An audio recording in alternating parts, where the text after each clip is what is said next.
अस्सलाम वालेकुम। जब ऑडिट के सवाल करेंगे नॉर्मली 10 मार्क 8-10 मार्क के सवाल आते हैं। तो उसमें 2 टू 6 अप्रोच लेके चलनी है आपको। 2 मिनट आपको देखने हैं सिनेरियो को अच्छे से पढ़ना है। बहुत अच्छे से पढ़ना है। 2 मिनट आपको सिनेरियो को सोचना है, थिंक करना है और 6 मिनट में आपको उसकी ड्राफ्टिंग करनी है। ड्राफ्टिंग इतनी मुश्किल नहीं है, ड्राफ्टिंग हो जाती है। लेकिन अगर ये आपने 4 मिनट नहीं दिए ना, तो ये ड्राफ्टिंग में जो 6 मिनट है ना, उसकी जगह 12 मिनट लगेंगे।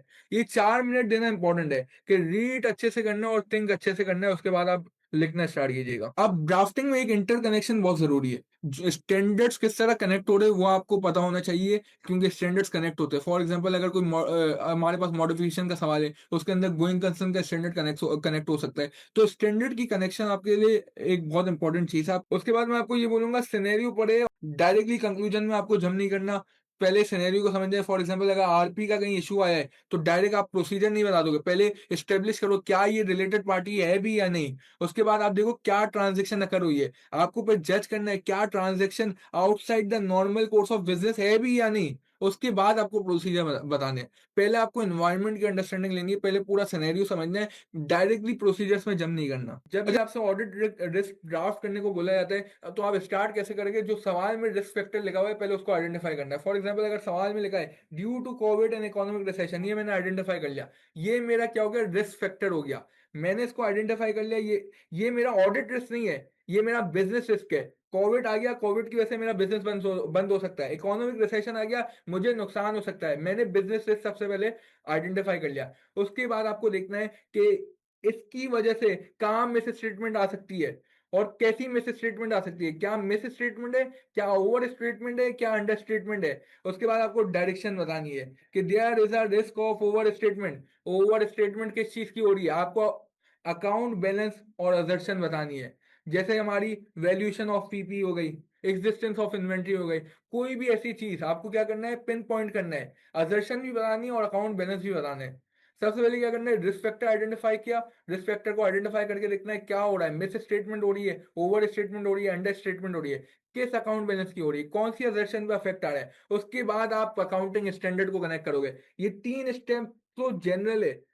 मैं बोलूँगा इसमें आपको ऑडिट की कोई नॉलेज रिक्वायर्ड नहीं है, मतलब कोई ऐसी चीज़ नहीं है जो क्रैम कर रहे हो। आप खुद इसको बेसिकली ड्राफ्ट कर सकते हो। ये जो चौथा पॉइंट है ना, यहाँ आपका रिपोर्टिंग का पार्ट आ जाता है कि आपकी रिपोर्टिंग कितनी स्ट्रांग है। आपको आईएफआरएस या आईएएस से कनेक्ट करना पड़ेगा। आप बोलोगे कि पीपी इम्पेयर्ड हो चुका है, लेकिन मुझे डर है, ऑडिट रिस्क ये है कि मैनेजमेंट ने इम्पेयरमेंट रिकॉर्ड नहीं की एज पर आईएएस 36।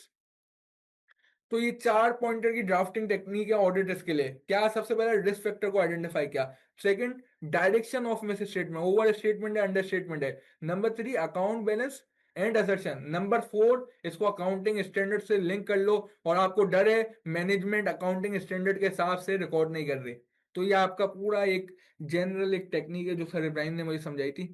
तो ये मुझे काफी हेल्प आई थी और आपका रिस्क का सवाल इधर से हो जाता है। रिस्क इतना मुश्किल है ही नहीं, आपको रिपोर्टिंग की सिर्फ नॉलेज चाहिए। मेरे हिसाब से ऑडिट की कोई क्रैमिंग वाली कोई ऐसी नॉलेज नहीं चाहिए, सिर्फ असर्शन पता होनी चाहिए और लाइन आइटम को वो आपको उसको करना है। उसके बाद सब्सटेंटिव प्रोसीजर में एक तो लंबी नहीं करनी है, आपको पिन पॉइंट करना है। अगर उसने कोई असर्शन बोली भी है, इसको वेरीफाई करना है, इसको किस तरह वेरीफाई करूंगा, तो आपको घुमाना नहीं है, डायरेक्टली अपने जो प्रोसीजर्स बताने हैं वो टू द पॉइंट बताने हैं। बी स्पेसिफिक होना है। अच्छा, और ऐसा नहीं है वेग स्टेटमेंट देनी है। फॉर एग्जाम्पल अगर हमारे पास कोई लीगल केस का बोला इसने जो लीगल एक्सपेंसेस है उसमें मैं क्या प्रोसीजर लिख सकता हूँ, आप डायरेक्ट सिर्फ ये नहीं लिखोगे चेक द लीगल केस। बहुत वेग स्टेटमेंट है। आपको स्टेटमेंट किस तरह देनी है कि बोर्ड मिनट्स को डालो। बोर्ड मिनट्स को जब रीड करोगे तो क्लाइंट ने जो आपकी आपकी कॉरेस्पॉन्डेंस है लॉयर के साथ, आपकी जो कम्युनिकेशन है उसको आप क्या करो? रिव्यू करो। उसके अंदर आप देखो कोई ऐसा अनडिस्क्लोज केस तो नहीं है जो अफेक्ट कर रहा हो, कोई ऐसी कंटेंजेंसी तो नहीं है जो ऑडिटर को नहीं बताई।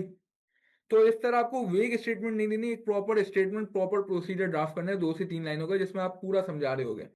उसके बाद जैसे कोड ऑफ एथिक्स है, इसको भी 5 स्टेप में आपको ब्रेक डाउन करना है। कैसे आपको उसकी ड्राफ्टिंग करनी है? सबसे पहले तो सिनेरियो को आइडेंटिफाई करो कि क्या है, फैमिली रिलेशनशिप इन्वॉल्व हो रहा है या सर्विस है या कुछ भी है। फिर पिन पॉइंट करो उसको सब सिनेरियो में। फॉर एग्जांपल अगर कोई मेरा क्लाइंट जहाँ मैं ऑडिट कर रहा हूँ वहाँ मेरा कोई फैमिली मेंबर है, अब वो कितना क्लोज है मेरे से, क्या वो इमीडिएट है, क्या वो क्लोज फैमिली मेंबर है। उसके बाद आप ट्रेथ को आइडेंटिफाई करो। ट्रेथ क्या है? सेल्फ इंटरेस्ट की ट्रेथ आ रही है, क्या वो ट्रेथ आ रही है आपकी।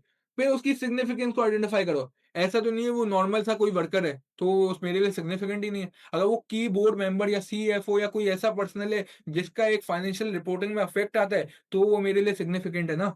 और उसके बाद एंड में आप क्या करोगे, सिंपल सेफगार्ड्स बताओगे।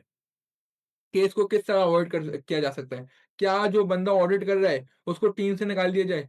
क्या उस जो मैं फॉर एग्ज़ाम्पल अगर मैं ऑडिटर हूँ, मुझे इस तरह के पोर्शन्स दिए जाए, इस तरह की लाइन आइटम्स दिया दी जाए कि मेरे रिश्तेदार से मेरी कम्युनिकेशन ही ना हो ड्यूरिंग द ऑडिट, तो आपको सेफगार्ड्स सीखने हैं। मुझे पता है आपको अभी एंग्ज़ायटी हो रही होगी, एग्ज़ाम हॉल में जब आप बैठे हुए होगे, पेपर आ रहा होगा, जब पेपर शुरू हो गया होगा, जब भी आपको एक टेंशन, एक एंग्ज़ायटी, एक स्ट्रेस का माहौल होगा।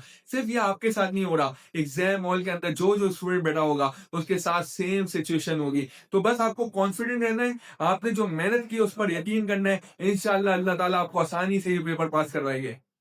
आपके स्क्रीन के ऊपर दुआ की लिस्ट आ रही होगी, प्रेयर की लिस्ट आ रही होगी, इसका आप स्क्रीनशॉट ले सकते हैं। ये मेरे एक ए लेवल्स के टीचर ने मेरे साथ शेयर की थी एंड मेरे लिए हमेशा बहुत इफेक्टिव रही है। और इंशाअल्लाह आप अपने ऊपर यकीन रखें, दुआ पढ़ते रहे पेपर के दौरान, पेपर से पहले, पेपर के बाद। इंशाअल्लाह आप पेपर से पास नहीं करेंगे, आप पेपर को एस करेंगे।